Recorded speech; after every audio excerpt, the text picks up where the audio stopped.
पुरी रे लव जिहाद बांग्लादेश रे निर्यातित ओडिया झियो श्रीक्षेत्र रे भो भो कांदुछि माँ उद्धार करने को सरकार को आकुल निवेदन झियो को इस्लाम धर्म आपणैबाकू जोर करुथिबा अभियोग करिसंती।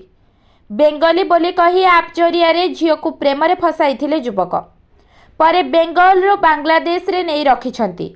सबीर नामक युवक एभली करिथिबा अभियोग होइछि। पुरी रे माँ अंजलि परिडा एने एसपी को एतला देइछंती।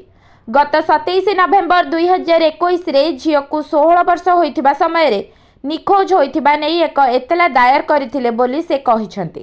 परे पश्चिम बंगर कूच बिहार रे झियो थिबा नहीं खबर पाइबा परे पुलिस सहायता रे सेठाकू जाइथिले किंतु सेठारे पुलिस थाना अधिकारी संपर्कीय बोली तांकू खसाई दिया जाइथिबा अभियोग करिसंती अंजलि। झियो सेठारु समय समय रे फोन करुथबा बेले निर्यातित हेउथबा खबर पाइछंती माँ। शेष थर पाई झियो सह मार्च 2, 2026 रे कथा होइथिले। झियो को फेराई आनिबा पाई एबे एसपी द्वारस्थ होइथिबा बेले सरकारी स्तर रे किभली झियो को आनिबा नै प्रयास करा जिवो से नै अनुरोध करिसंती माँ अंजलि परिडा। जड़े महिला आसिक आमको काली गोटे अभियोग देइछंती तांकर डॉटर जिते बेले से 16 वर्ष तांकर एज थिला सेते बेले से टाउन थाना एरिया रे मिसिंग हो जाइथिले आ सही समय रे से रिलेशन रे 2021 रे टाउन थाना रे गोटे किडनैपिंग केस मध्य रजिस्टर होइतिला बहुत सेते बेले खोजाखोजी भी होइतिला तांकर जो कंप्लेनेंट अछंती तांको टाउन थाना मध्य नहीं कि जोटी जोटी सस्पेक्टेड जगह थिला सेठी हमें जाइकी सर्च मध्य करथिलु।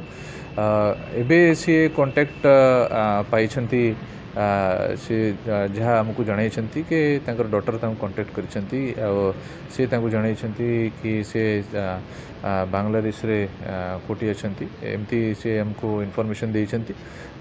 आमे जो इन्फॉर्मेशन पाइला परे तांको जहाँ जहाँ डिटेल गैदर हो पारिबो सेटा गैदर करिकी स्पेशल ब्रांच माध्यम रे आमे जो कंसर्न्ड हाई कमिशन जरिया रे आमे साहाय्य नहीं कि जोठी भी से विक्टिम रो इन्फॉर्मेशन हमको मिलुची हमको आमे ताको ट्रेस करबा सजेक्ट से कोनता जीवकता अवलंबन होता जेला आवश्यकता अछि कारण रेस्क्यू होगा गोटे बड़ ऑपरेशन होबो पुलिस पे डेफिनेटली जहाँ हमको जहाँ इन्फॉर्मेशन से देइछंती ताको आमे पूरा गुरुत्व सह ग्रहण करिकी ता ऊपर काम करूछु आ और डिटेल जहाँ जहाँ से फोन नंबर की जो मेसेज आसी सेटा आमे वर्तमान रिसीव करिकी आमर जो ड्यू चैनल अच्छी से चैनल माध्यम रे आमे काम करूँ।